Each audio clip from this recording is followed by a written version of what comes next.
Olá, sejam bem-vindos à primeira jornada brasileira de oncologia do IPEDS Academy.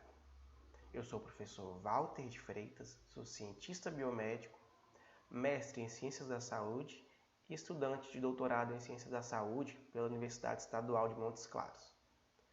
Eu trabalho com linhas de pesquisa voltadas para pacientes oncológicos com câncer de cabeça e pescoço, onde a gente adquire diversas informações e dados nessa pesquisa, e também com linhas de pesquisa experimentais com animais e células. E a partir dessa experiência aqui, eu vou trabalhar com vocês um pouco, nesse mini curso, da comunicação efetiva em oncologia. Vamos lá? Para dar esse início, esse start aqui no nosso mini curso, vamos primeiro entender por que a comunicação é algo importante no contexto da oncologia. A gente precisa ver aqui a questão principalmente entre os avanços que existem nesse processo de comunicação, que a gente vai buscar explorar, e também os meios de como se comunicar, as formas de comunicação e o que é necessário nesse processo de comunicação. Para dar o entendimento inicial, a gente vai observar aqui a princípio sobre a comunicação, a etimologia da palavra. Esse conceito de comunicação vem lá do latim comunicare, que significa ali algo a se tornar comum, a compartilhar algo, correto? Da mesma maneira que a palavra efetividade, uma questão efetiva, está em algo que é produzir efeito, a produção de efeito, uma prática para produzir um efeito esperado. Então, nesse contexto, levando em conta a etimologia da palavra, a gente vai ter ali que o ato de comunicar, de trocar algumas mensagens, trocar um diálogo, está envolvido no processo ali dessa comunicação como um todo e, por sua vez, também no processo da emissão e recepção de informação de alguma mensagem que vai ser trabalhada. E essa mensagem, então, por sua vez, sendo trabalhada de forma efetiva. Dentro, então, desse aspecto da comunicação em oncologia, na comunicação efetiva, a gente pode observar um paralelo entre a evolução tecnológica do contexto biomédico e também uma questão da abordagem da comunicação com os pacientes. Quando eu falo para vocês aqui sobre uma questão tecnológica, eu estou falando de algo de técnicas vocais, técnicas de comunicar, não em tecnologias de aparelhos, smartphones ou computadores, não, mas técnicas de formas de comunicação, essa forma tecnológica que eu trabalho. E esse processo de ligação entre esse paralelo está envolvido em aspectos como o medo que o paciente vem enfrentar muitas vezes. Por quê? Esse medo vem existir em um processo onde o paciente ainda não foi diagnosticado, ele passa a ter medo já do próprio diagnóstico, algo que ainda não existiu. Existe esse tipo de medo. E também o anseio, já que o paciente começa a imaginar que terá algo envolvido, a partir do seu diagnóstico, se é um diagnóstico positivo para o câncer, ele começa a observar alguns pontos que ele apresenta medo do processo do tratamento. Por quê? Existe a possibilidade, nesse nosso contexto de trabalho em oncologia, que é a morte. A morte é uma realidade, não é o desejável, não é o esperado para os tratamentos, porém ela existe. E também existe junto a ela o medo do próprio paciente para com a morte. Então, quando a gente fala desse processo como todo, a gente busca entender isso. Como a gente, de forma a comunicar, vai poder trabalhar o medo com o paciente, correto? Então, isso traz para a gente um aspecto importante. Da mesma forma, além do medo, existem outras questões secundárias que podem surgir, como doenças psicológicas ou psiquiátricas, no caso, a depressão. Além da depressão, também pode surgir outras patologias associadas, sendo essas patologias de origem anterior ao diagnóstico da doença ou de um surgimento após o diagnóstico também que venha surgir durante o tratamento. E tudo isso envolve um processo de entendimento e aceitação, pois existe a necessidade no processo de medo, no processo de surgimento de patologias secundárias, que o paciente entenda esse processo, entenda como, através da comunicação, das técnicas de comunicação do profissional para com o paciente, e assim ele possa aceitar esse processo e, consequentemente, trabalhar junto com a equipe médica, com a equipe multidisciplinar no processo de andamento do tratamento. Nisso a gente aborda aqueles tratamentos tradicionais, como os processos cirúrgicos, radioterapia, quimioterapia, que esse paciente vai ser inserido, bem como outros tratamentos que ele possa vir a passar devido ao surgimento de doenças secundárias, no caso de depressão ou doenças metabólicas que exigem, né, a presença de um psicólogo, um psiquiatra e até mesmo um nutrólogo para trabalhar questões alimentares. E tudo isso nesse contexto de intervenção profissional. É a intervenção do profissional, é uma boa comunicação que vai traçar ali algo para melhorar o processo entre o medo da morte, superando todo o aspecto limitante que possa surgir nesse processo. Também, caracterizado muito no aspecto do profissional, vai existir problemas na comunicação. A gente sabe que existem pacientes e pacientes, alguns que entendem melhor que os outros, porém, nesse momento a gente fala também na comunicação que o profissional passa para o paciente. Porque existe a questão da falta de capacitação, onde uma boa capacitação, um bom preparo do profissional é de suma importância para dar um andamento em um processo de tratamento, um processo de condução em oncologia. Então, uma boa capacitação é de fato necessário. E a falta do conhecimento tecnológico necessário, que também já é alinhado à capacitação ou à falta dela, também é muito preocupante, porque se há uma falta de conhecimento na forma de comunicar para uma melhor comunicação, vai ter problema durante o início do tratamento até o final. Teremos problemas com certeza. E tudo isso também, além de ter uma falta de capacitação, uma falta de conhecimento tecnológico, existem ainda aqueles problemas de negligência, onde, por exemplo, profissionais que sabem que não está capacitado devidamente, não tem o melhor conhecimento possível naquele momento e ainda negligencia isso, ele nega a existência disso. Então, existe em todo o contexto uma boa qualidade, né, que vai ser pautada na compreensão. E sem uma boa capacitação, sem um bom conhecimento tecnológico, havendo a negligência desses aspectos, a qualidade do tratamento, a qualidade da assistência, a qualidade da comunicação tende a cair e tende a surgir problemas nesse processo. Essa questão da compreensão, né, por sua vez, ela está relacionada a 3 fatores. Ao fator emissor, a gente tem também o fator da mensagem e temos o fator do receptor dessa mensagem, correto? O emissor, falando dele primeiro, vai ser quem está falando, quem está transmitindo a mensagem. Vai ser o profissional, na maioria das vezes é o profissional que está envolvido nessa etapa, principalmente aquele profissional que está dando um diagnóstico ou que vai comunicar um processo de tratamento, uma evolução do tratamento. Ou pode ser também o emissor aqui, o próprio paciente ou acompanhante, porque essa questão da comunicação, né, é uma estrada de 2 mãos.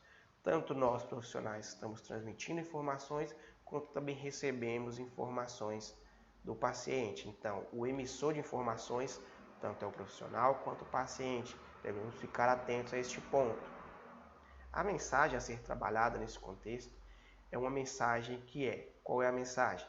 É um diagnóstico que vai ser transmitido, é a comunicação de um tratamento, porque o paciente ele tem aquele aspecto lá de ter um medo, o aspecto do medo do diagnóstico, mas também ele tem ansiedade após saber o seu diagnóstico, ele anseia pela comunicação que vai iniciar o tratamento tem evolução, ou então que tem um agravamento, ele quer saber, a maioria das vezes, o que acontece, como está sendo evoluído esse processo. E também, consequentemente, pautado nos resultados do seu exame, o que está sendo comunicado. E isso pode ser a estrutura da mensagem. O receptor, da mesma forma como o emissor, vai ser aquela questão de uma estrada de 2 mãos, onde pode se tratar do paciente, que a maioria das vezes recebe informações da equipe multidisciplinar, pode também tratar do familiar, o acompanhante que está junto a ele, e também pode tratar da própria equipe multidisciplinar que recebe informações do paciente. E todos esses aspectos envolvem principalmente os fatores profissionais, alguns já citados, que a gente vai explorar também. O preparo da equipe, por exemplo, é uma coisa importante se envolver, e também esse envolvimento com o paciente ou familiar. Esses dois pontos por quê? Porque quando a gente vê aqui o preparo do paciente, o preparo da equipe, o preparo da equipe vai estar relacionado com essa capacitação, com essa busca por conhecimento para trabalhar com o paciente, com conhecimento tecnológico, científico, certo? Porém, vai existir aqueles momentos onde só o preparo científico, o preparo tecnológico não será possível, não será tão necessário, ele vai ser limitado. E é no momento onde a gente tem uma questão ali de envolvimento, com o paciente, o envolvimento com os familiares, que você vai sobrepujar a falha ou o limite do conhecimento tecnológico, conhecimento científico. Essa questão de se buscar entender, de forma mais aproximada com o paciente, é que vai determinar muito no processo de comunicação. É o envolvimento que sobrepõe e que preenche muitas vezes as falhas tecnológicas, as falhas científicas que o profissional deve ter. Tudo isso, então, encaminha para um processo do sucesso do tratamento, e esse sucesso do tratamento é um processo mesmo, desde o diagnóstico até tudo que é encaminhado, desde a escolha do tratamento convencional, o melhor tratamento para o paciente, e até chegar ao seu resultado final desse processo.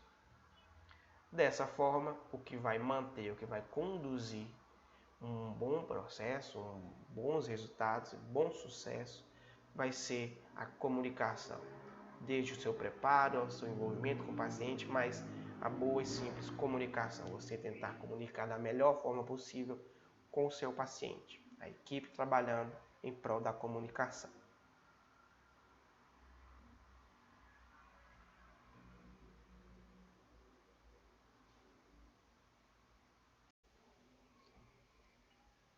Vamos falar agora das estratégias para melhorar a comunicação entre os profissionais de saúde, pacientes e familiares. Tive uma preocupação aqui inicial para falar dessas estratégias de comunicação, falar sobre as metas internacionais de segurança do paciente, que são segundo a Organização Mundial de Saúde. Essas metas visam para a gente aqui proporcionar de fato a segurança do paciente e, nesse contexto de comunicação, que é a meta 2, a comunicação é extremamente importante para manter o paciente seguro, devido ao fato de que a informação conduz esse paciente para os meios, para os tratamentos, para todo local ou procedimentos que sejam necessários.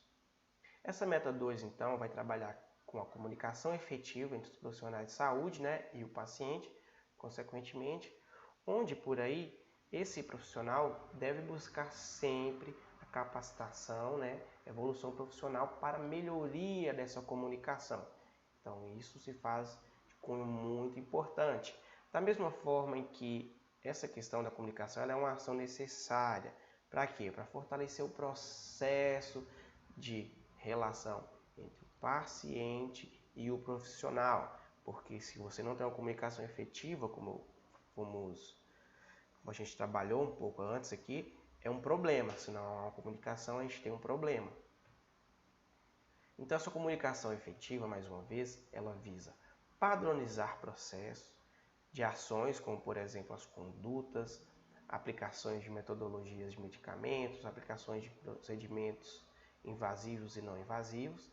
Também há questões de escrita, como, por exemplo, siglas, para que haja um bom entendimento do que está sendo passado ali de forma escrita, correto?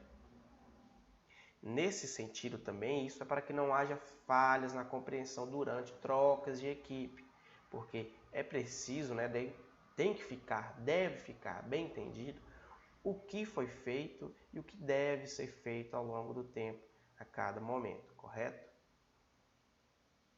Seguindo ainda, a gente tem que entender que para uma comunicação efetiva entre os profissionais de saúde, a fim de manter um procedimento de segurança do paciente, tem que ser escolhido também um bom ambiente, um ambiente ideal para a comunicação entre os profissionais e os profissionais com o paciente. Não escolha ali né? Qualquer lugar tem que ser um ambiente, não fazer isso em corredores, não fazer isso na presença de pessoas que não são devidamente responsáveis pelo processo do paciente, correto?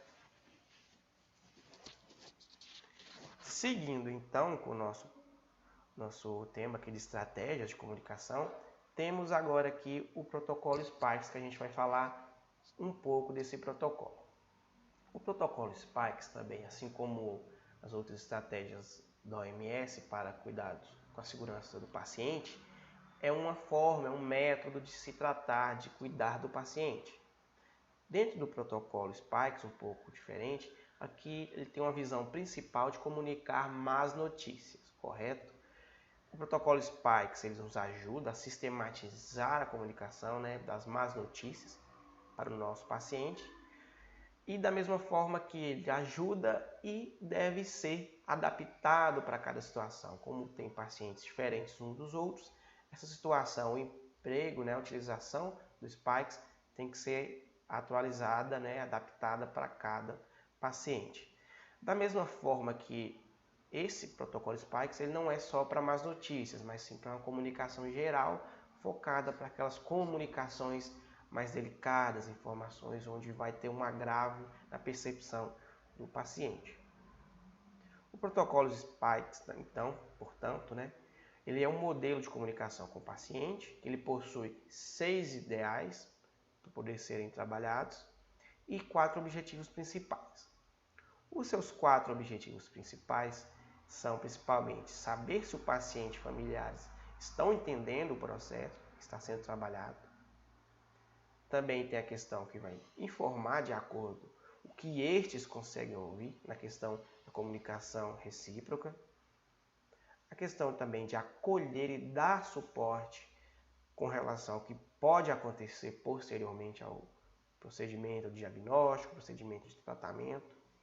E também faz parte do processo de planejamento para essas más notícias, para os momentos delicados. Dentro do protocolo Spikes, então, a gente tem aqui algumas estratégias de comunicação. Vejamos algumas delas. Essa etapa número 1 para uma estratégia de comunicação do protocolo Spikes visa aqui para a gente planejar, né, ensaiar a conversa mentalmente. Por quê? Porque ele vai se tratar de uma situação de estresse, então vale para o profissional de saúde chegar ali naquele momento melhor preparado possível para lidar. Então, nesse sentido também, além de planejar, ensaiar a conversa, ele também já tem que escolher um local que proporcione ali privacidade para lidar com aquela informação naquele momento com o paciente. Ou, com isso a gente quer dizer o quê? Um consultório adequado, uma sala reservada, uma coisa com um pouco mais de acolhimento para o paciente, para que não haja nenhum tipo de problema ou constrangimento. E também vale a pena, nessa questão de planejamento, que o profissional da saúde ali envolva, né, busca envolver a família, ou talvez o acompanhante que não é da família, mas é próximo, envolver a família para passar uma notícia, para passar uma comunicação, né, é uma boa estratégia. Da mesma forma também que a postura. Quando o profissional da saúde vai lidar com assuntos delicados com o paciente, é muito bem visto que estejamos sentados, porque isso a gente passa uma imagem de tranquilidade, uma questão mais de paciência, de calma. Isso também acalma o paciente. Ele vai entender, né? Vai passar a entender do profissional que ele não está com pressa, que ele está ali para atender, que estamos ali no mesmo nível, que você sentado e o paciente sentado, você está no mesmo nível. Que nível é esse? O nível de comunicação, que é o que está acontecendo. Então isso é uma boa estratégia. Dentro ainda desse processo, a gente tem a questão de buscar manter um contato visual, né? É importante. Um contato visual e talvez às vezes um contato físico, né? Por exemplo, uma aproximação, um toque no braço suavemente para demonstrar um processo de acolhimento. E isso também, essa questão partindo de um processo ali de contato, um processo de acolhimento, serve para determinar, né, informar de acordo com o que eles conseguem ouvir.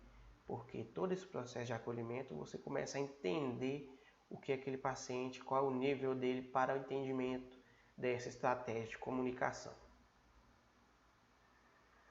A etapa número 2, essa estratégia, né, essa modalidade do Spikes, visa ali avaliar a percepção do paciente. O que seria então avaliar a percepção do paciente? Seria algo que antes de falar sobre a doença, que nós profissionais de saúde busquemos perguntar ao paciente o que já foi dito ao mesmo sobre as condições dele ou sobre as expectativas, né? Por exemplo, a gente pode chegar para o paciente e perguntar: o que o senhor sabe sobre a situação? Ou o que a senhora sabe sobre o que o exame mostrou? O que você sabe sobre sua situação no geral?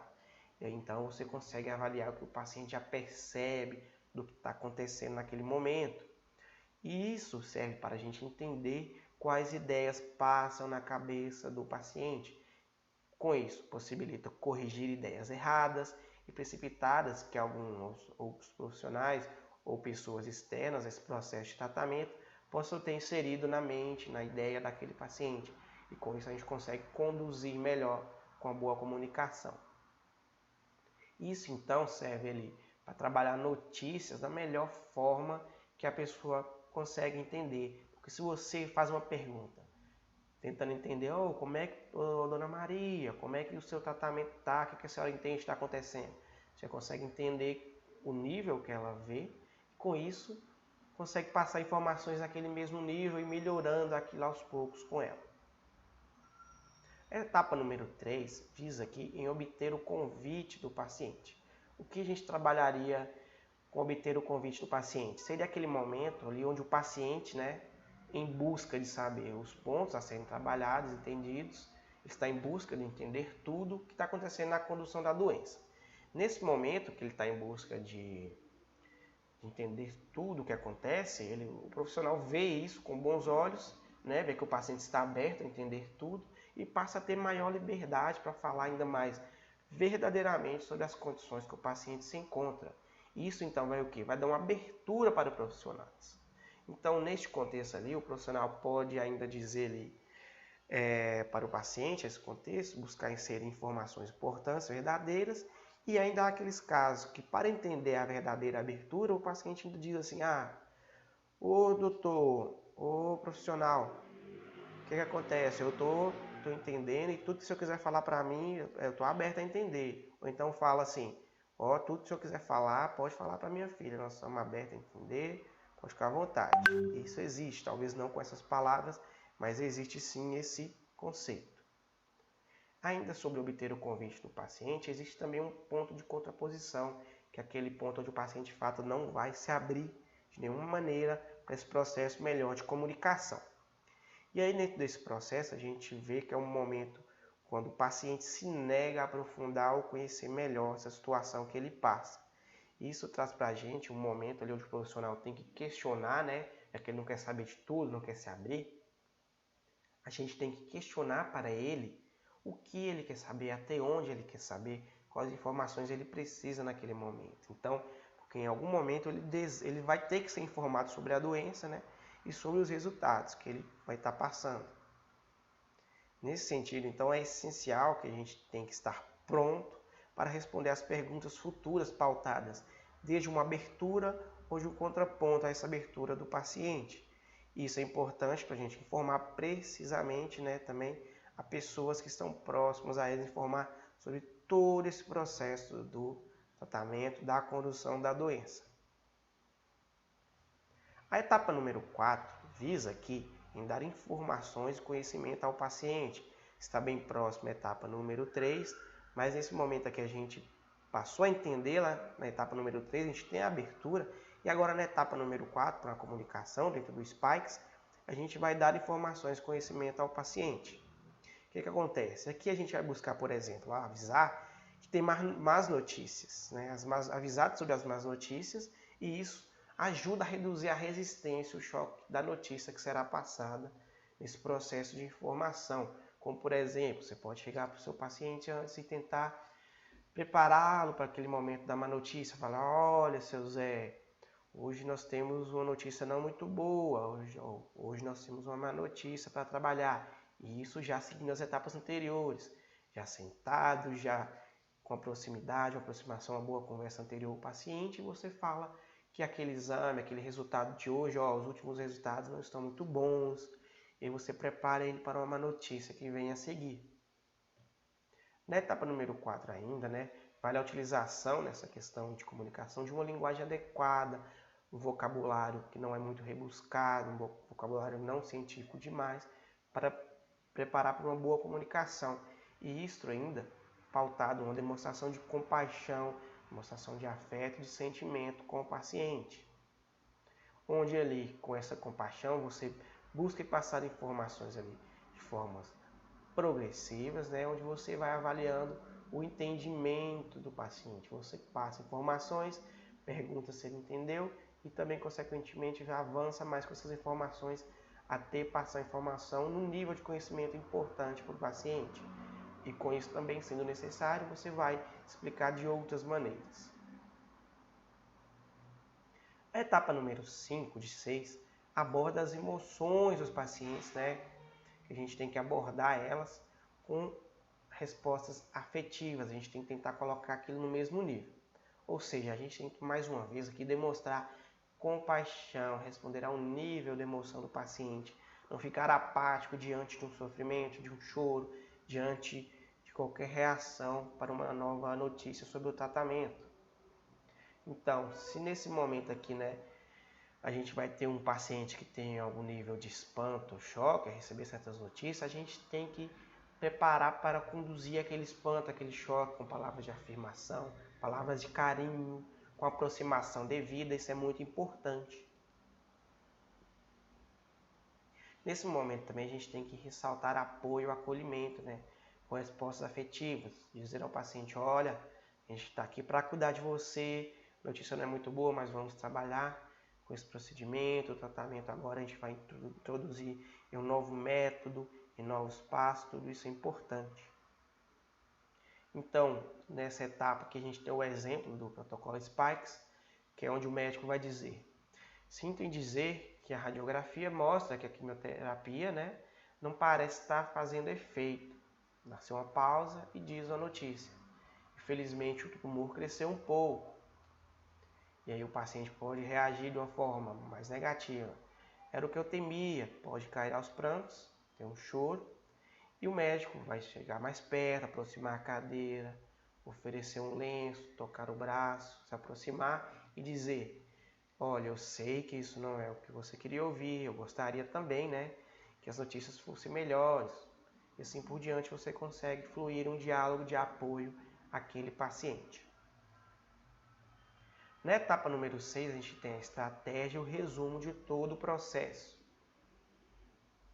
Que seria o quê? Seria, no caso, se o paciente estiver consciente, melhor preparado, né? Porque um paciente consciente é muito melhor de se trabalhar. E nesse sentido, a gente busca apresentar para esse paciente consciente, para ele entender melhor, né? A gente busca apresentar para ele as opções de tratamento, e com isso, essas apresentações de opções servem para compartilhar a tomada de decisão e responsabilidade com o paciente. Isso serve para uma aproximação ainda maior. E essa aproximação ainda maior, né, está pautada de uma questão que não existe segredo. A gente não tem limitações muito grandes que não nos permitiriam essa comunicação efetiva, essa estratégia com o paciente. A gente tem que trabalhar aqui dentro do contexto, né, que a gente entenda o paciente. A gente entende o paciente, a gente tenha compaixão com o paciente, que a gente sempre utilize a melhor comunicação possível, no melhor nível do paciente. E, fechando esse ponto aqui da estratégia, a gente tem a observação de que a gente tem que apresentar uma compaixão. E que essa apresentação de compaixão a gente não busca enganar, não significa enganar o paciente ou até mesmo dar falsas esperanças para ele. A gente, nesse ponto aqui, temos que ser claros, diretos e entender que o profissional está ali não só para oferecer uma cura, a gente está ali para oferecer muito mais, a gente está ali para oferecer uma amizade, uma compaixão, palavras de afirmação, um apoio, um suporte para a condução do tratamento do paciente. E a gente, nesse contexto, a gente tem que sempre oferecer o conforto e, com a boa comunicação, deixar todos os pontos bem entendidos. Mesmo naqueles casos onde não há cura, a gente tem que ser claro com o paciente, devemos ser o mais aberto possível.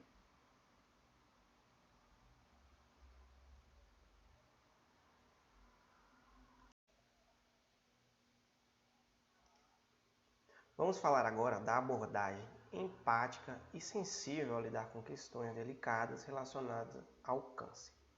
A gente viu no tópico anterior, principalmente sobre a metodologia lá do Spikes, que já trata muito dessa questão, de como a gente tem que vir com passos específicos e cautelosos para poder abordar determinadas temáticas junto ao paciente da melhor forma possível, principalmente nas questões de más notícias. Aqui vamos explorar um pouco mais sobre a temática. Essa abordagem empática que a gente pode observar é algo ali pautado em ações naturais e reforçadas em princípios. Por quê? Porque são os princípios do profissional que vão dar-lhe uma base, principalmente, para conseguir conduzir de forma mais natural o processo do paciente. Que princípios são esses? A gente tem, por exemplo, o princípio de bondade, onde ele é a bondade.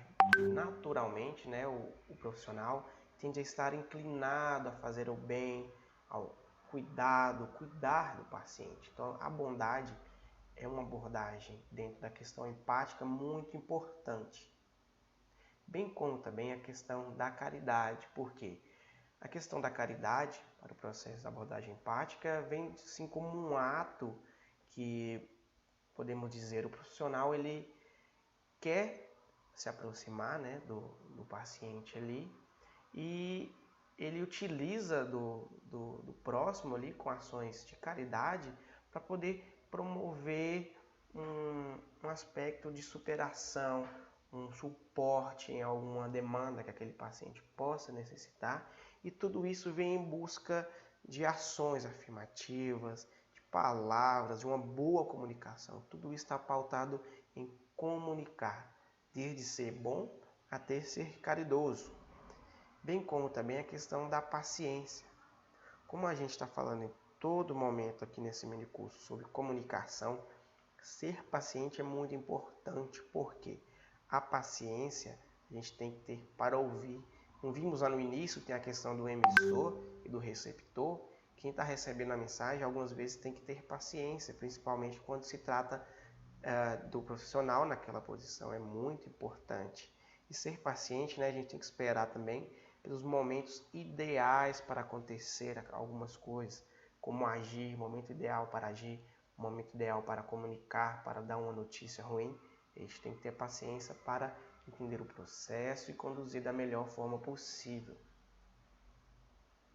A humanização também é um aspecto importante pautado aqui dentro dos princípios do profissional. Por quê? O processo aqui de humanização, ele tende, né, ele vem para tornar tudo uma questão mais humana, de fato, como a própria palavra já diz.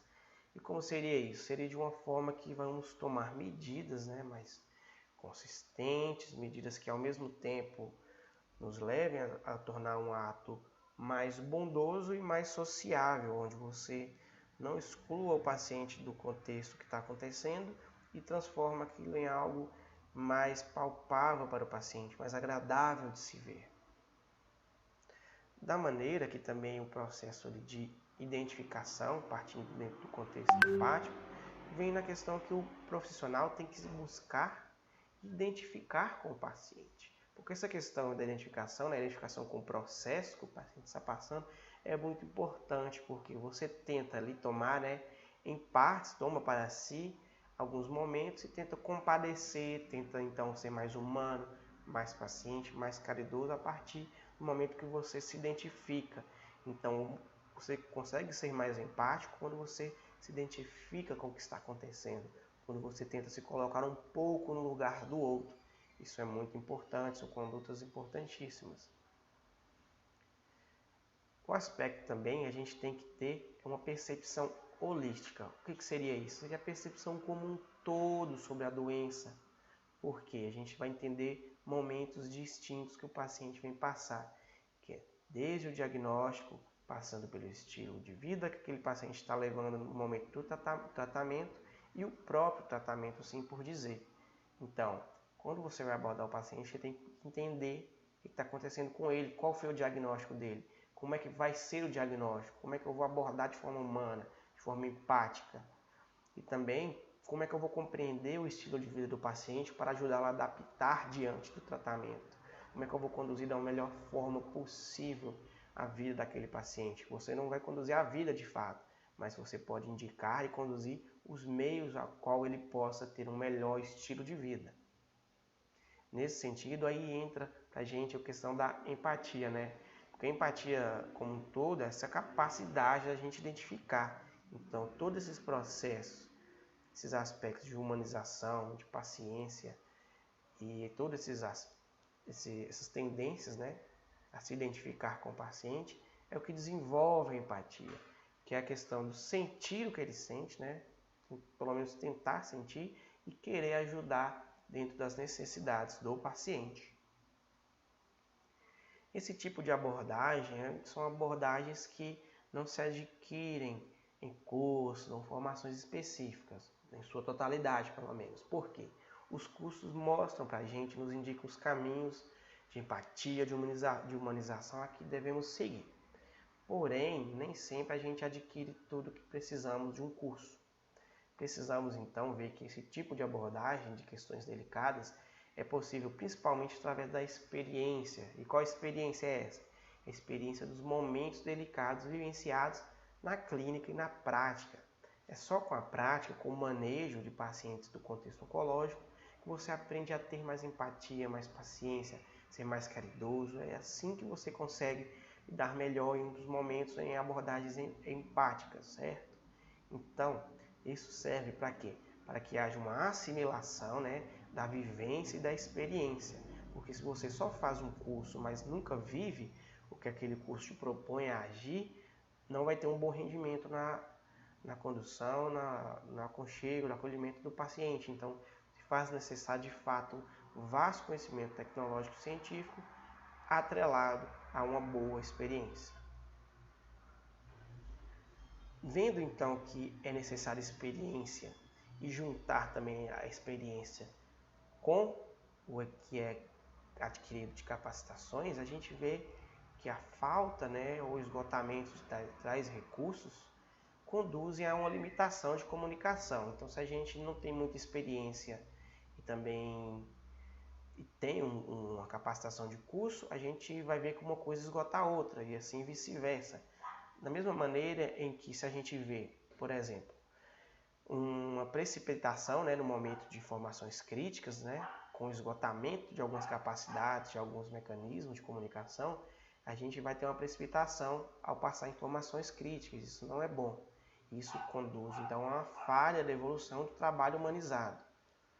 Por quê? Porque o trabalho humanizado é, de fato, você aplicar a sua experiência, o entendimento, a compreensão empática com o paciente junto com o conhecimento científico.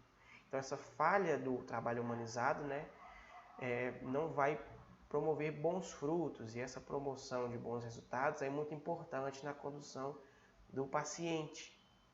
Visto então que, por exemplo, quando a gente tende a notificar, né, o paciente e a família sobre o diagnóstico e progressão de algum cenário de tratamento, é importante ter em vista esses aspectos. Vejamos, a notificação sobre o estado atual do paciente define muito na divisão de momentos. Quais momentos são esses? Esses momentos são onde a gente abordou aqui, pode haver um esgotamento tecnológico, porém o esgotamento tecnológico no sentido da fala, é claro, no sentido de comunicação, pode ser ultrapassado, pode ser superado, né, quando passa a imperar uma relação humana que foi construída ao longo do atendimento com uma abordagem empática. Porque a gente não só chega na abordagem empática através de um processo de princípios, quanto os princípios empregados para aquele processo permite para a gente uma melhor base para poder fazer ali uma melhor abordagem no atendimento do paciente. Então isso também é muito importante para a gente nesse contexto. Existe aqui também na questão da abordagem empática a notificação das questões delicadas. Essas questões a gente tem visto aqui que elas são baseadas no que é necessário para aquele momento. Ou seja, né, se dá pela melhor abordagem empática possível para cada caso específico. Existem casos e casos. Então, mesmo que sua experiência é válida, seu curso de capacitação é válido, você tem que entender que tudo que você sabe é aplicado no momento certo, com os pacientes certos. Então, tudo isso a gente tem que ficar atento a cada caso específico. Então, fica para a gente também a questão da compreensão, né, do contexto da vida do paciente. Como abordei mais atrás, a questão do contexto holístico, a gente tem que entender como é o contexto da vida do paciente para conduzir com uma abordagem empática.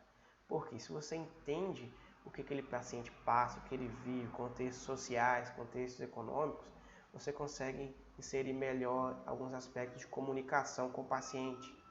E essa compreensão você consegue abordar aspectos como a religiosidade, independente de qual religião que o paciente siga, e principalmente de espiritualidade, reforçando ainda mais as questões de divindades, questões de religião que podem dar um suporte maior, pode apoiar mais o paciente na condução durante o processo do tratamento. Então isso é um ponto muito importante a ser visto.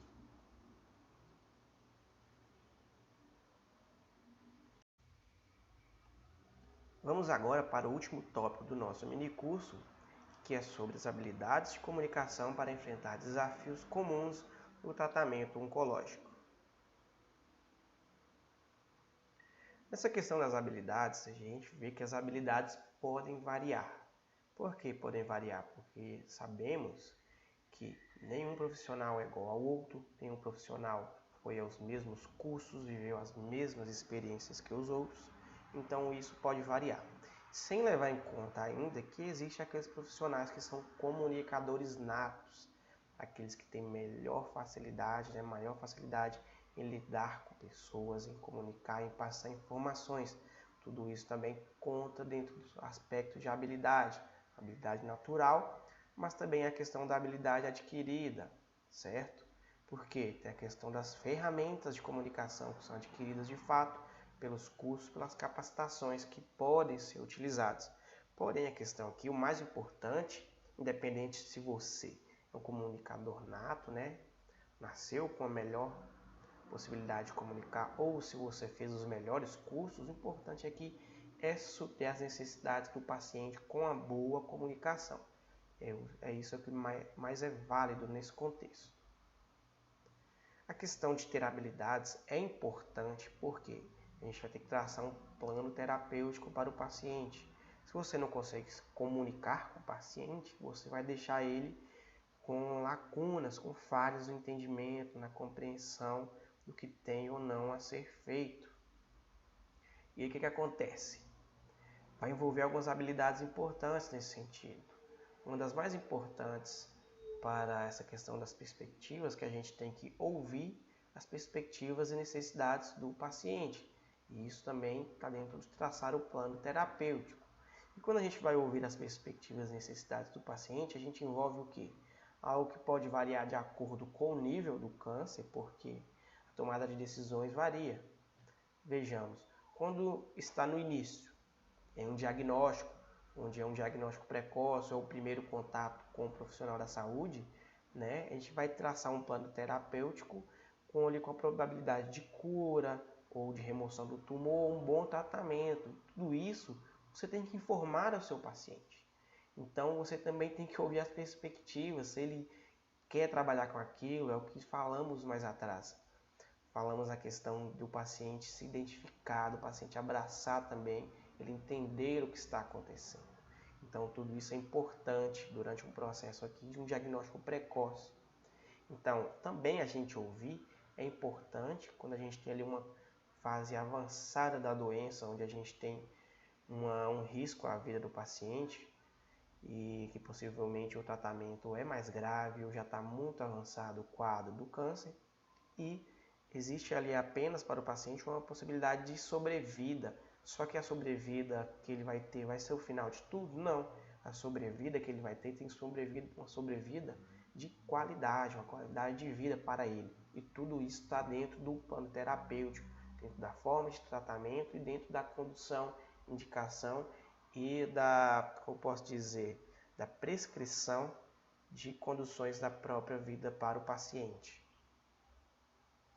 Essa questão da habilidade, então, a gente tem que pautar a nossa conversa, né, nos processos de comunicação, nos cuidados da saúde, principalmente quanto à questão da promoção e da prospecção pessoal do paciente. Por quê? A gente vai entender em alguns momentos que vai existir momentos, né, que algumas ações nós devemos ou não devemos adotar.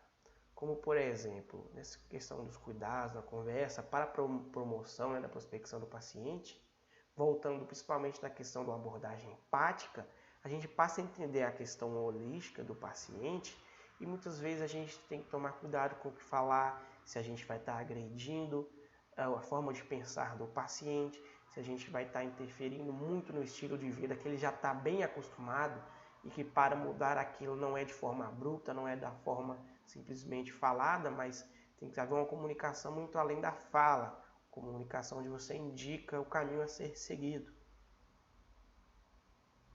Um ponto importante no momento de comunicar também é que o profissional da saúde, com uma coisa que nós já sabemos, vem desde a formação acadêmica, que é não levar os problemas pessoais em conta na hora de notificar.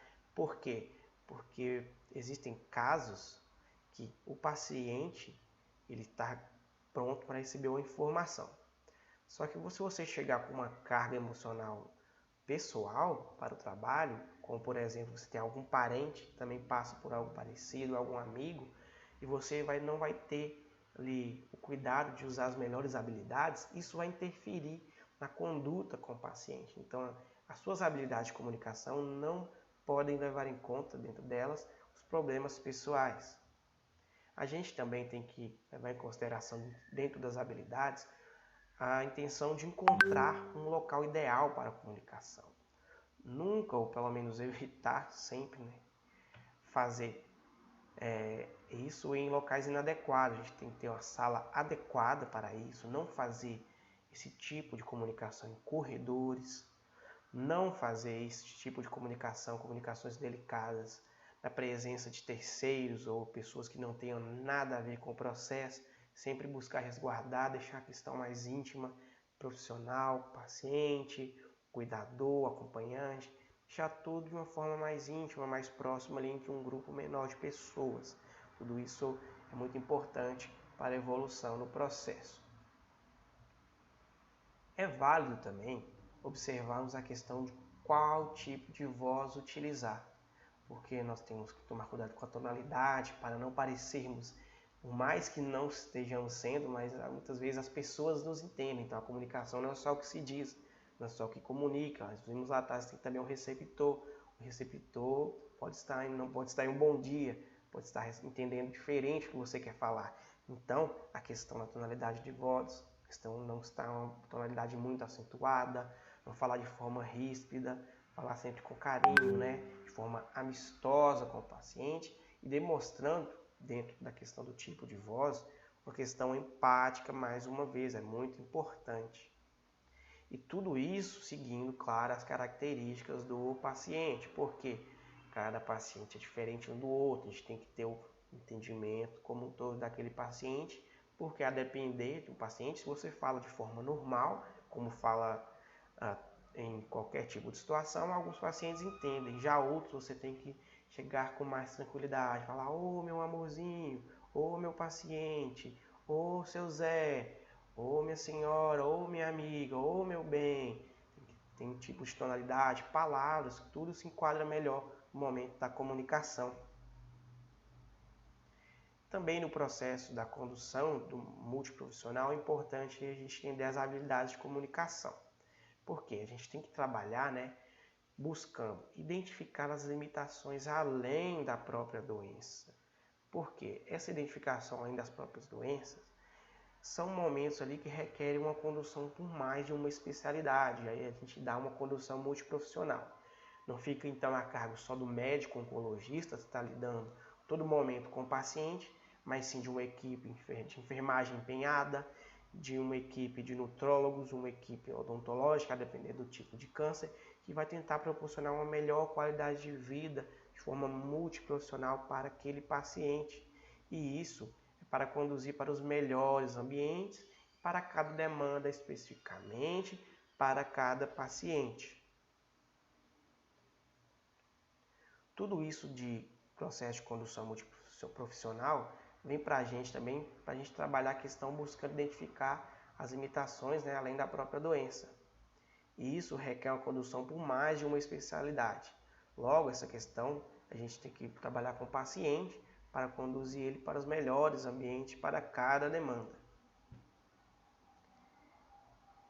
E então, a gente tem um contexto aqui um pouco de contextualização, certo? O que acontece? De acordo com a necessidade do paciente, a gente vai ter uma necessidade didática para exemplificar o que deve ser feito com o paciente. A gente tem que explicar o que está acontecendo e a gente tem que explicar os procedimentos que ele vai passar. E para explicar isso, para ter uma didática, não é que a gente tem que ser o melhor professor possível, tem que ser excelente, mas a gente tem que explorar o melhor possível os recursos de comunicação, como a fala, gestos, aproximação, a questão do sentar, a questão da tonalidade da voz, a questão de entender primeiro o que o paciente pensa, para depois passar para ele um bom retorno sobre o que ele te passou primeiro. Tudo isso é muito importante, são contextos reais que a gente tem que viver na clínica, por exemplo. A questão aqui também do processo da humanização e da informação como base para uma comunicação efetiva de fato. Por quê? É pautando dentro de uma comunicação aqui, como posso dizer, humanizada, né, e bem formada, o profissional que age de forma humanizada e que tem muito bagagem de conhecimento, ele vai saber o que fazer e o que não fazer. Porque se você não age de forma empática, humanizada com o paciente tende a ser mais resistente, tende a não aceitar, não se inserir melhor nos processos de tratamento e condução da doença. Então tudo tem que ser pautado e melhor informado ao paciente para que ele aceite esse processo, para que ele se identifique com o profissional e com aquele tratamento que ele está passando. A questão também importante é da comunicação do acompanhante. Por quê? A questão do acompanhante, o acompanhante muitas vezes é quem decide ou quem toma determinadas iniciativas e ações ao invés do próprio paciente fazer isso por algumas limitações de idade ou locomotoras ou psicológicas daquele paciente. E isso também vale a pena a gente lembrar das questões de ações antes e depois do diagnóstico. Por quê? Quando, um exemplo, na clínica, eu vou para a pesquisa e às vezes eu tenho que abordar o paciente para coleta de material biológico ou questionários, esse paciente, quando chega para a gente já com previsão de um diagnóstico de câncer, mas ele ainda não foi confirmado, não passou lá com o profissional responsável pela notificação, para a gente é mais fácil ter uma boa conversa, preparar o paciente para o contexto da oncologia, adquirir dados ali no questionário, ele está melhor, está mais tranquilo para a gente fazer uma coleta de punção sanguínea, por exemplo. É muito importante saber o momento certo para cada coisa e o momento ideal para cada conduta. E também a questão do nível de comunicação com os pacientes. Como, por exemplo, a gente tem pacientes que são letrados, que têm formação acadêmica, vários níveis de graduação, que para você conversar com ele é mais fácil o entendimento, dependendo das palavras que você usar. Mas já tem outros que são analfabetos, eles entendem o mínimo, palavras têm que ser utilizadas de formas bem simples e concretas. E também questão dos níveis culturais. Já tive experiência em radioterapia, por exemplo, ao comunicar o paciente acompanhante, era muito difícil nesse caso específico, porque esse paciente especificamente era de uma cidade do interior, e além de ser da cidade do interior, do estado, era de uma região rural, né, de uma comunidade rural dessa pequena cidade do interior. Então era uma pessoa do micro local de um estado brasileiro. Então era uma pessoa com um nível cultural ali próprio ali daquela região e não tinha muita abertura para diferentes níveis de comunicação. Então a gente era difícil às vezes entender até o que a pessoa falava, palavras de um dialeto próprio, eram palavras que a gente não compreendia e não sabia nem se de fato o paciente entendia o que a gente passava para ele. Então era uma comunicação muito difícil. Voltando para as questões de habilidades de comunicação, vamos fazer agora um apanhado geral, né, levando em consideração tudo que vimos até aqui nesse mini curso. Então, sobre as habilidades de comunicação, vale a pena observarmos que Tem a questão que é importante, fazer o contato visual. O contato visual demonstra muitas vezes a firmeza e a confiança naquilo que está sendo comunicado. O paciente gosta de ter confiança no profissional que o atende. Bem como também a questão de gestos, mostrar para o paciente questões gesticulando é muito importante, porque os gestos ajudam a exemplificar tempos, o que vai acontecer, se é antes, se é depois, se não vai, se é positivo, se é ruim para o paciente. Tudo isso é importante para eles entender o que está acontecendo, o que vai acontecer. Para a gente também é importante ir direto ao ponto. Claro, temos a questão de preparar o paciente, como vimos lá na metodologia Spikes, né? Prepara o paciente um pouco antes de dar a notícia, mas a notícia vai ser direta, você não vai ficar rodeando o paciente. Não é interessante que isso aconteça, porque a gente tem que falar o mais abertamente possível com o paciente. E também com relação a questões de ouvir antes de falar, que é aquela questão lá dentro do método Spikes também, que a gente viu a questão de você entender o paciente e com isso também se preparar para informar melhor o paciente, já sabendo que ele entende algo ou não entende nada. E isso vem a ver com o processo de auxiliar. É um processo que vai te auxiliar na condução do que tem ou não a ser dito. A questão número 5 também, que a gente viu bastante aqui, é a questão de fazer perguntas, fazer mais perguntas. Por quê? Quando você faz mais perguntas, essas perguntas vão fazer com que você se enquadre ali fielmente, ou seja, você vai conseguir ainda mais ter a habilidade de ouvir o paciente e se preparar melhor. Você pergunta, ouve e consegue emitir melhor informações para o paciente. E também a questão da leitura. Por que a leitura? Abordei vários pontos aqui, a questão da capacitação, a questão da aquisição de conhecimento. A habilidade de comunicação parte muito de você também ler livros voltados para a área específica científica, onde você adquire ali conhecimentos científicos, também ler discursos, ler diálogos, ler uma boa literatura prepara também o profissional para aquilo. E a leitura também não escapa a questões importantes como leituras do próprio prontuário, leitura das fichas, das informações dos pacientes, que é muito importante. Um ponto importante que a gente abordou já aqui também, a questão do meio certo. Por que do meio certo? Porque nós devemos, aqui nesse ponto 7, nos atentar ao seguinte ponto. A gente tem que escolher a melhor forma de falar, escolher o melhor momento para falar e não dar certas notícias, né, como as notícias ruins, por exemplo, por telefone. Muitas vezes a gente tem na clínica, quando o paciente some do tratamento, na radioterapia, por exemplo, você tem que ligar para ele para poder entender, fazer uma busca ativa, entender qual é o contexto dele, o que está acontecendo, onde ele está, por que ele não está vindo ao tratamento. E também, se às vezes tem que passar alguma notícia, que não seja por telefone. Até mesmo essa busca ativa, que você não aborde de forma abrupta, mas sim busque entender, compreender o que ele está passando e trazer ele de volta, acolher o paciente de volta ao tratamento.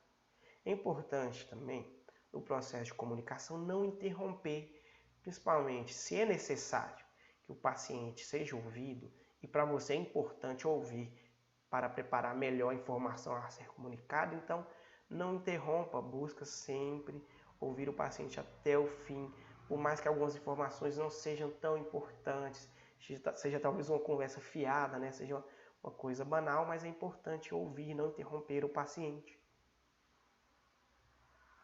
No ponto número 9, como está bem dedicado também nos tópicos lá do início, a questão da prática, a prática do que será comunicado. Você ainda é um profissional jovem, está iniciando sua carreira dentro da oncologia, busque praticar em frente do espelho o que vai ser dito, as palavras, a entonação, para poder você mesmo ter mais confiança no que vai ser dito e, consequentemente, o paciente confiar mais no que você vai dizer. É importante, a partir disso tudo, que haja a criação de vínculos. Por que vínculos? As habilidades de comunicação, principalmente passando pelas temáticas de empatia, de cuidados com o paciente, proporcionar uma segurança para o paciente, você tem que ter vínculos, você tem que mostrar para ele que além daquele conhecimento técnico, científico que você consegue abordar para o paciente durante a condução do preparo desde a notificação de um diagnóstico até a preparação durante o tratamento, você tem que ter um vínculo, porque além da questão científica do conhecimento, quando isso falhar, é a comunicação, é o sentimento que os une, que une o profissional ao paciente, que vai conduzir da melhor forma uma boa comunicação para que nem o paciente fique perdido, não saber o que tem que fazer, o que ele vai passar, e nem o que o profissional deve abordar nas próximas etapas, nos próximos dias, nas próximas condutas, principalmente quando se trata em contextos multidisciplinares. E isso tudo se pauta em boas habilidades de comunicação para o profissional. Chegamos aqui então ao fim da nossa apresentação, do nosso mini curso. Agradeço a todos pela atenção e mais